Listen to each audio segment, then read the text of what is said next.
Salut! Bonjour à tous et bienvenue sur la chaîne Kazu Manga. D'ailleurs, je tiens à m'excuser parce que j'ai pas été très présent depuis la dernière vidéo. En fait, j'ai un nouveau boulot qui me demande beaucoup de temps, donc c'était un peu difficile de faire des vidéos en même temps. Et bon, j'ai vu qu'il y avait eu beaucoup aussi de nouveaux abonnés suite à cette dernière vidéo. Alors, je tiens à vous remercier tous et bienvenue sur la chaîne. C'est parti pour cette vidéo Achat Manga mars 2021.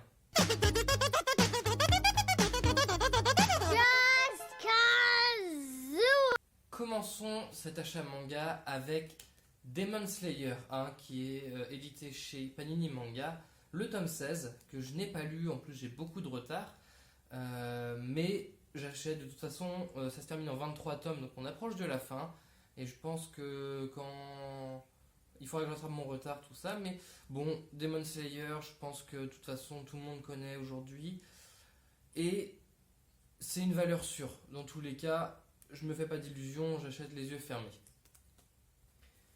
Chez Kazé, j'ai acheté le tome 7 de Chainsaw Man que j'attendais beaucoup et je n'ai pas été déçu du tout. Ce tome a été vraiment bon. Donc on a beaucoup de nouveaux personnages et on sent qu'on rentre dans une dynamique moi qui me plaît bien. Je peux pas trop en dire sans spoil, mais voilà, le tome 7 de Chainsaw Man qui m'a vraiment beaucoup plu. Pour le coup, il a été vraiment très bon. J'attends encore la suite maintenant avec encore plus d'impatience. Et pour ceux qui n'ont pas encore commencé, je vous invite à faire un tour sur la vidéo que j'ai fait sur Chainsaw Man. Je la mettrai en description. Chez Doki Doki, je ne pouvais pas passer à côté de La Gameuse et son chat, le tome 2. Donc là, il y a un marque-page, c'est ma compagne qui est en train de le lire actuellement. Et elle est... Oh, regardez-moi comme il est mignon. Enfin bref. Donc La Gameuse et son chat, qui est un manga coup de cœur pour moi, alors que c'est sûrement pas le manga de la décennie. Mais je sais pas, la dynamique qu'il a, et puis en fait c'est surtout cette petite bouille qui me fait craquer. Moi je suis team chat à fond de toute façon. Dites-moi si vous êtes team chat, j'ai envie de qu'on soit tous ensemble là, sous cette vidéo. Donc voilà, pour le coup j'attends le tome 3 qui sortira en mai, et je l'achèterai Day One. J'adore. Chez Kurokawa, j'ai acheté le tome 6 de l'édition Perfect de Full Metal Alchemist, donc avec une jaquette qui est vraiment très belle, donc avec Lust là. Là il y a Grid, on voit Slot au fond, donc les homunculus. De toute façon, c'est un de mes mangas préférés, donc les relire comme ça avec une édition aussi parfaite, qui porte bien son nom, la nouvelle traduction, le papier glacé, quelques pages couleur. Pour moi, c'est un régal et j'attends mon tome à chaque fois avec grande impatience parce que c'est un vrai plaisir de me replonger dans cet univers. Donc, si jamais il y a des gens qui n'ont toujours pas commencé, qui ne connaissent que de nom Full Metal Alchemist, honnêtement, très honnêtement, les animés sont très bons, les deux. Donc, il y a Full Metal Alchemist normal et Full Metal Alchemist Brotherhood, donc qui est plus sur l'histoire du manga. Mais Full Metal Alchemist classique est très bon aussi. Mais si vous voulez suivre l'histoire du manga, moi je vous conseille de le lire, mais l'animé, ça sera Brotherhood du coup. Donc voilà, et honnêtement, allez-y les yeux fermés, c'est un des meilleurs mangas qui puisse exister sur cette planète. Je pèse mes mots. Donc voilà, le tome 6 de Fullmetal Alchemist Perfect. Chez Kiyun, j'ai acheté le tome 3, 4, 5 et 6 de Jujutsu Kaisen. Et je tiens à m'excuser sur ce que j'ai dit dans ma dernière vidéo. En fait, c'est vraiment très bon. J'avais été un petit peu mitigé sur le tome 1 et 2. Le tome 0 était excellent. Mais j'avais été un peu mitigé. Et au final ça se lance vraiment bien dans ces tomes-là. Et j'ai très hâte d'acheter la suite, de lire la suite, parce que, bon, en fait, je l'ai déjà acheté, parce que là, quand je tourne la vidéo, ils sont sortis. Mais peu importe, je les ai pas encore lus. Et voilà, donc je retire vraiment tout ce que j'ai dit. C'est vraiment un manga qui est incroyable. Et j'ai lu une interview, et l'auteur compte faire à peu près une trentaine de tomes. Je vous conseille de vous y mettre dès maintenant. Ça sera moins difficile que d'acheter les 30 tomes d'un coup. Quoi qu'il en soit, c'est très bon et j'adore cette série. Franchement, je la recommanderais à quasiment tout le monde en fait. Sauf peut-être des gens qui ne s'y connaissent pas trop en manga. Ce serait pas un premier manga à lire, mais, euh, mais en tout cas, c'est vraiment excellent. Et je tiens vraiment à m'excuser sur la dernière vidéo. C'est vraiment une petite bombe. Chez Pika Édition, j'ai acheté le tome 2 de Blue Period que j'attendais avec beaucoup d'impatience. Parce que le tome 1 m'avait vraiment bouleversé. Pour le coup, ça a été vraiment un tome qui m'a transporté. Et le tome 2 n'est pas en reste. Il m'a vraiment, pareil, emporté dans un univers. Honnêtement, donc c'est un manga qui parle de peinture, mais pas que. Et en fait, moi, il me parle énormément ce manga, il me touche énormément. Et donc là, il y a quelque chose comme 9 tomes au Japon. Donc c'est-à-dire qu'en fait, ça pourra avoir une belle continuité et pas juste 5-6 tomes.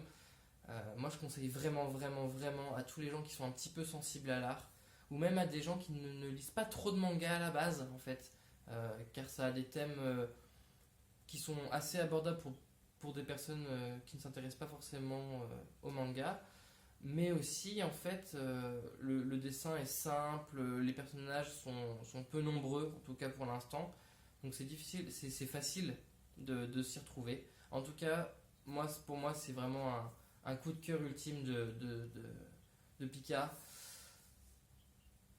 Je vous conseille réellement d'aller au moins y jeter un œil, car moi, ça m'a vraiment touché très fort. Et j'espère que je ne suis pas le seul, parce que pour moi, c'est vraiment un petit chef-d'œuvre. Et dites-moi en commentaire si vous les avez lus et si jamais ils vous ont fait des sensations dans votre corps, ou si non, vraiment, il est bon mais sans plus. Ça m'intéresse vraiment pour le coup. Ah, chez Pika toujours, j'ai acheté le tome 13 d'Eden Zero, par Hiro Mashima, l'auteur de Rave et de Fairy Tail. Moi j'avais vraiment beaucoup aimé Rave, j'avais adoré Fairy Tail, et Eden Zero pour moi c'est sa plus grande œuvre pour l'instant. Et pourtant il n'y a que 13 tomes, mais c'est vraiment très bon.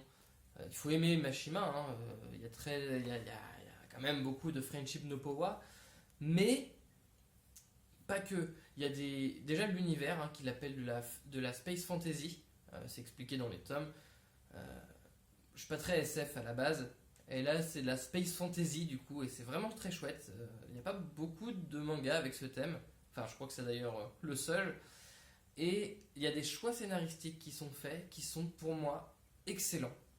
Et très honnêtement, que vous aimiez ou non Hiro Mashima, allez voir Eden Zero, parce que vous aurez des surprises, c'est sûr. C'est très bon, pour moi c'est sa plus grande œuvre, et je suis très heureux de les avoir, de les lire en fait.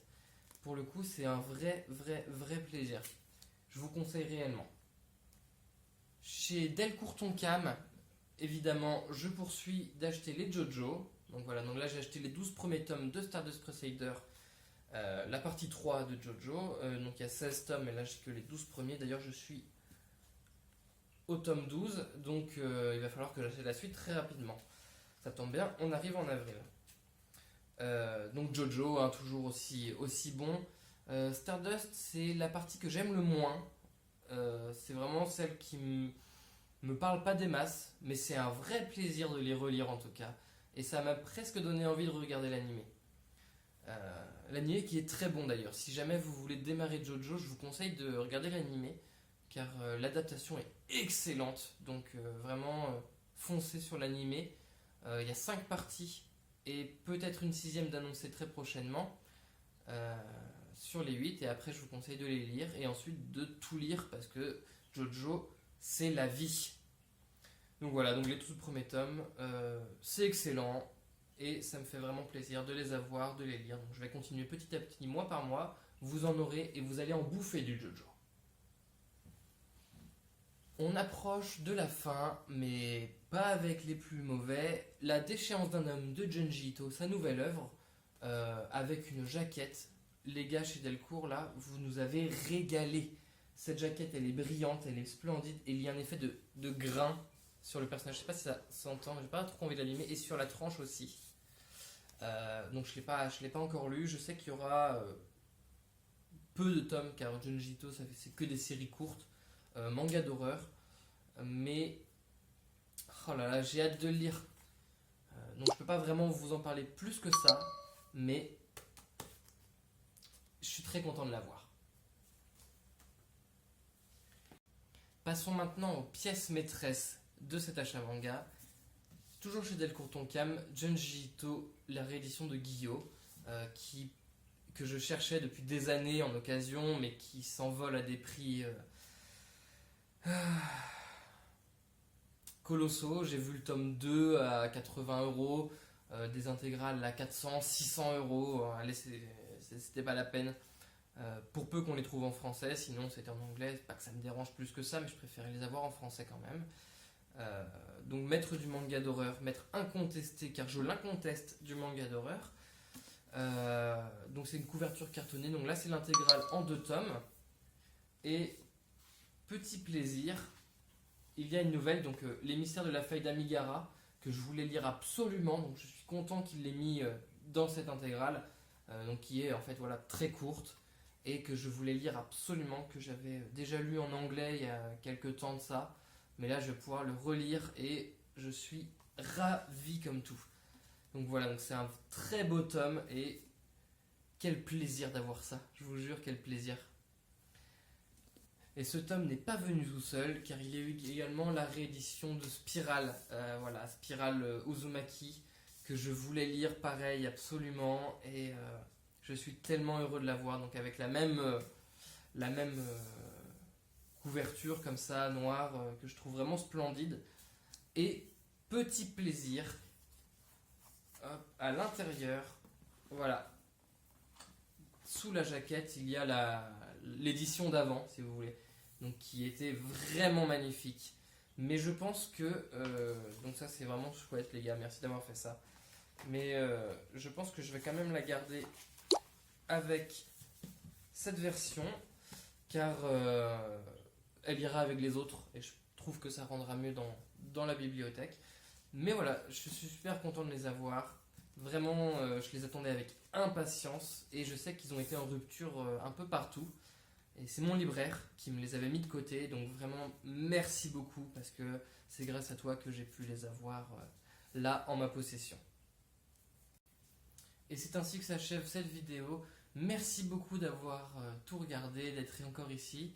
Et je vous invite à me laisser votre plus gros pouce bleu, votre meilleur commentaire en me disant voilà si vous avez des tomes que vous aimiez, si vous connaissiez certains, si vous avez enfin commencé Jojo, j'insiste beaucoup. Également, merci de vous abonner. Je sais qu'on est de plus en plus nombreux sur cette chaîne, ça me fait vraiment plaisir. Et promis, je vais être beaucoup plus productif prochainement. À bientôt. And it goes a little something like